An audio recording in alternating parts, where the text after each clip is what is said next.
Hello everyone, Wield here, and welcome to my build guide for my Wield Duelist. This is an incredibly powerful character. It's really fun to play, easy to make, easy to understand, and a pretty good character for beginners. So let's get started. I'm gonna start by going over my passive skill tree, my gear, and the gems. And if you have any questions, feel free to ask me in the comments. So let's get started. So let's take a look at my passive skill tree. Start by taking attack speed, the physical attack damage, and life. Went for the armor evasion and life notes, went down Master of the Arena, Bravery, Art of the Gladiator, Debris. I also have a Yule socket here which increases my physical damage, melee damage and attack speed when dual wielding. I have Golden's Blood, Cloak and Chain, went down here to take Amber Dexterity, Blade Barrier, Iron Reflexes. Then I went this way, and I went up here first. I took another Yule socket here, increased my physical damage and attack speed again. I have Berserking, Durality. This one is a little bit optional, but it's a really nice note. Increases your armor and increases your resistance.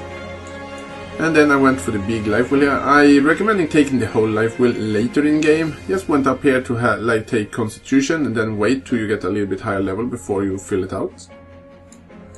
Then I went over here, I took Bloodless, Unwavering Stance, Lust for Carnage, Juggernaut, another Yule socket, increased my physical damage, melee damage and attack speed.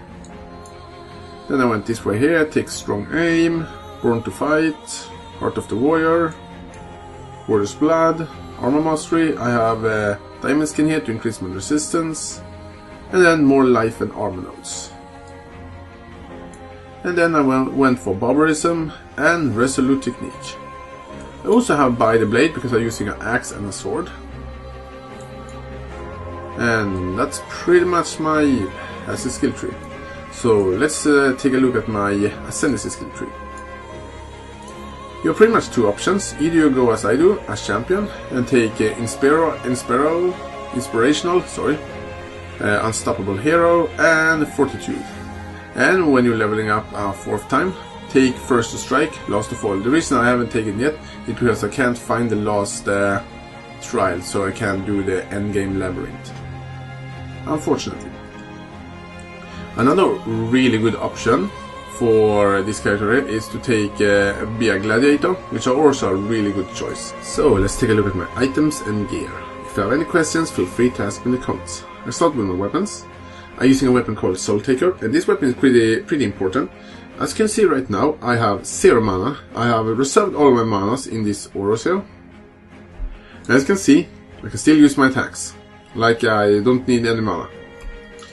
So I can still use all my attacks, and that is because of this axe here.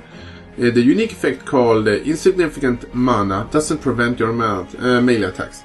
You still need mana, technically. If you have mana, as I'm gonna show right here, you can see my mana is slowly going up again, and if I use my attacks, it's just going down again, as you can see right there.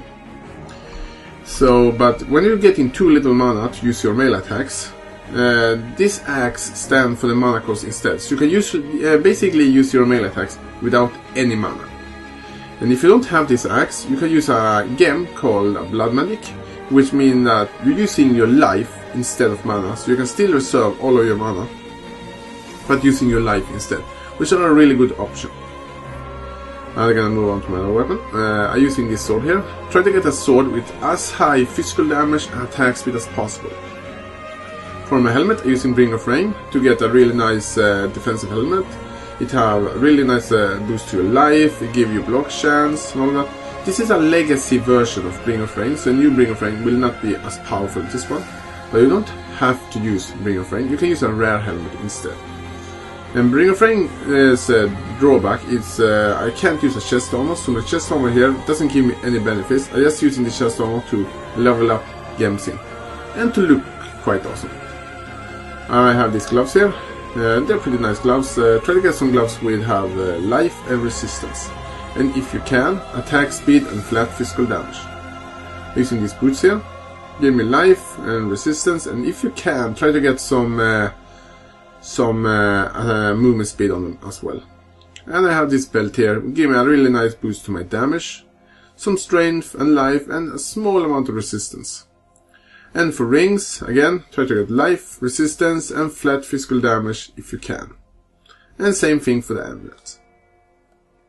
So that's pretty much my gear. If you have any questions about my gear, feel free to ask me in the comments.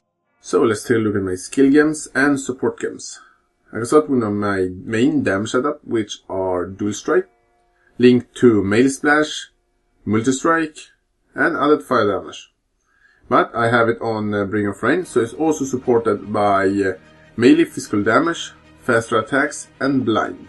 My other setup, which are my movement skill setup, are Whirling Blade and Leap Slam, and they are linked to faster attacks. I have some auras I'm using. I'm using Hatred, Hell of Ash, and Arctic Armor. I have a Cast on Damage Taken setup, which are Cast on Damage Taken linked to Warlord's Mark and Molten Shell. And I also have a Blood Rage linked to Blood Magic and increased duration. And finally, the bandits I helped and killed. In normal, I helped Orc to get a 40% increased life. In Cruel, you can help either Kratin or Orc. If you help Kratin, you get more attack speed. If you help Orc, you get more physical damage. They are both good choice. And in Merciless, I just killed all of them. I thank you all for watching my build guide, and tell me in a comment if I forget to mention something. I'm going to have a link in the description to where you can find my passive skill tree and the gear and gems I'm using. And again, thank you all for watching, and see you guys next time.